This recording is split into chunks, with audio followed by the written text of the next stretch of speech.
Okay, so a couple of days ago, heck, I think it might have even been a day ago, I started to order some additional stuff.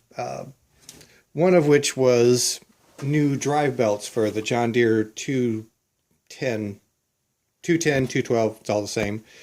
Anyways, one of the belts showed up today, along with my new tap to replace the tap that I ruined trying to tap the first one of these guys.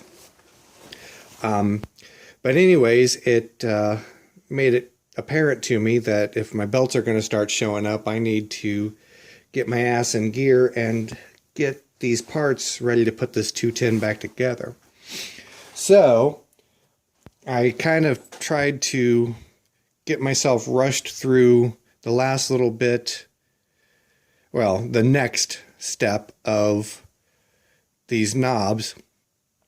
I have gone through and cleaned them up a little bit, and I decided to try a little bit of JB Weld to kind of smooth out the rough edges where I did all the welding. And just for the record, this one, and assuming I didn't goof up, this one and this one used to be the two that had the tapped through hole. I was able to take a little piece of all thread, actually just the end of a bolt, and threaded it into the back of the hole, just like an eighth of an inch of it, and pretty much just gave it a good whack to goof up the threads and make it stay in there. So hopefully with a little bit of JB Weld and some paint. Unfortunately, I'm not going to be able to do the plasti dip like I was thinking. The only options I have are cheap spray cans and the really tall, skinny bottles that these things won't fit in, or an almost $70 gallon. I was hoping to find a quart of it available, but that just didn't look like it was happening. So I'll go, once I get these knobs all cleaned up, I'll just go with some spray paint and call it a day on those. But that's not even the best part. If I can turn the camera around. So here's a tool that I haven't had an opportunity to do much with yet. This little boring head.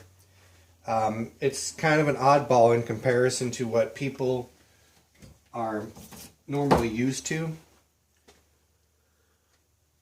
I'll get over on the other side so I can read it out.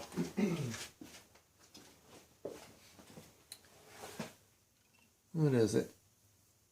F.A. Maxwell.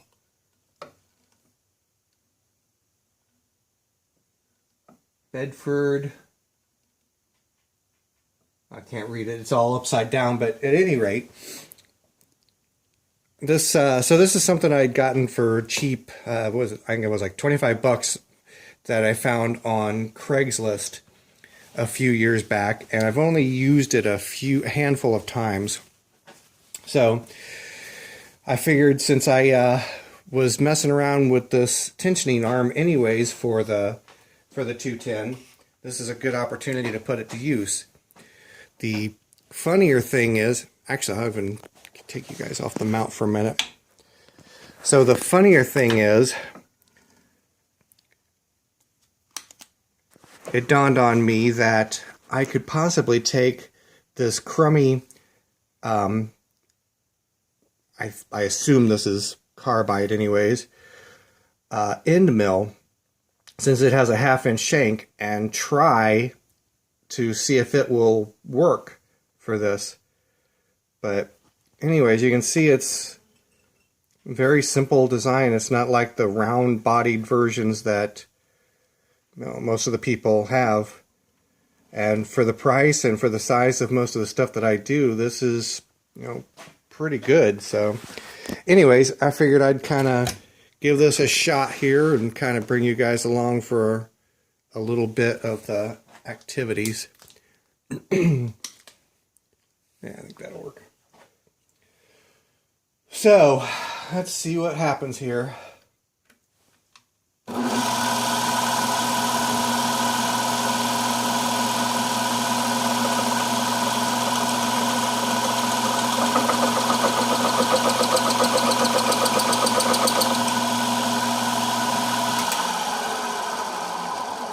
Obviously, it's going to take me a number of passes to get where I need to be.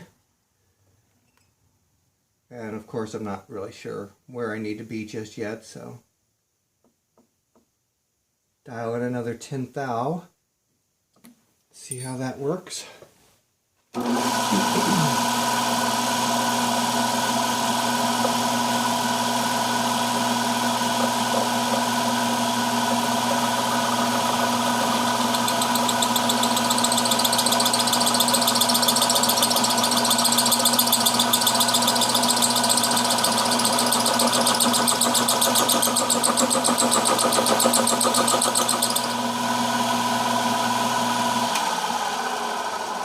Looks like most of the cutting that's doing right now is down low. So the hole's pretty well wallered out here at the top, so it's going to take me a number of passes to get this where I need it to be. So at any rate, I'm going to keep plugging away at it. And if you guys get bored, feel free to check out, because all it's going to be is more of the same of what you're seeing right here.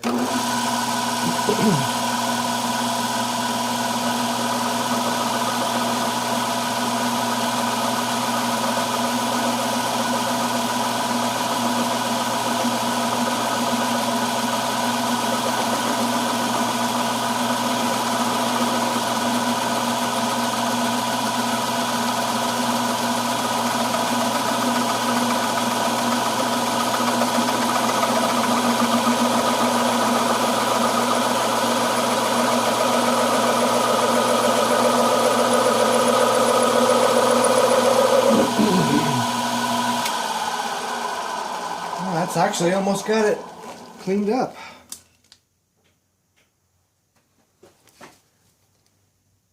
Wow. It really actually does. I guess I underestimated this. I thought the hole was more goofed up than that.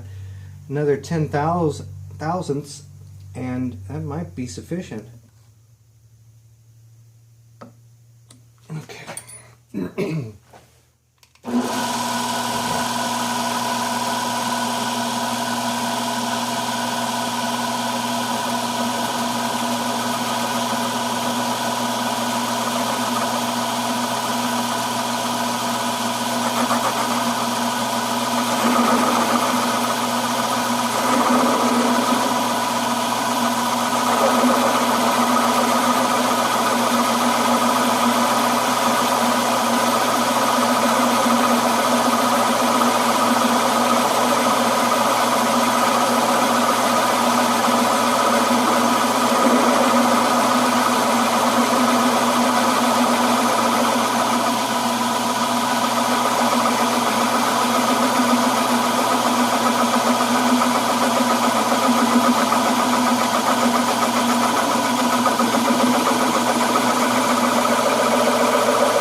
Well, I'll be darned. I think that's going to work. I'll pop this out of the vise and show you guys. But I didn't think it would clean up quite that quickly by any stretch of the imagination.